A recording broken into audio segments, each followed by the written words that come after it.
Second. হ্যাঁ, তুমি এত সুন্দর সাজিয়েছো, আমি আমার বরকে একবার ফোন করি, যদিও সবসময় ফোন ধরতে পারে না, কজ ও নেভিতে কাজ করে না, ভীষণ ব্যস্ত। আচ্ছা, তাও দাঁড়াও, আমি একবার পুরো ভিডিও কল করে দেখাই, হ্যাঁ কিরকম লাগছে।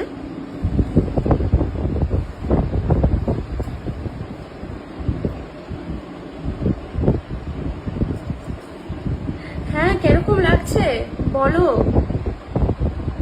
এই দেখো, এটা দিয়েছিল না সেই আমাদের সেনকো গোল্ড থেকে আমার বিয়েতে গিফট করেছিল, আর আমার তোমার বাবা দিয়েছিল না, এটা দুবাই থেকে এনে, এটা পরেছি আজকে।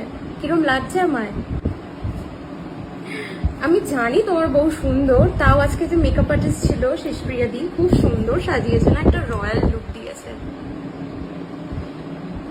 হ্যাঁ রে বাবা, অবভিয়াসলি তোমার বউ গিফট হবে না কিছু, একটা ডায়মন্ডের টিকলি আমি গিফট করে দিয়েছি গো, আজকে হাতের কাছে কিছু ছিল না, সো আমি ডায়মন্ডের একটা টিকলি গিফট করে দিয়েছি। দাদা আমাদের একটু দেখবেন, আপনার বউ কিন্তু ভীষণ ভালো হাত খোলা, আমাকে একটা ডায়মন্ডের টিকলি গিফট করেছে, আপনি যদি একটু গিফট করতে চান করতে পারেন।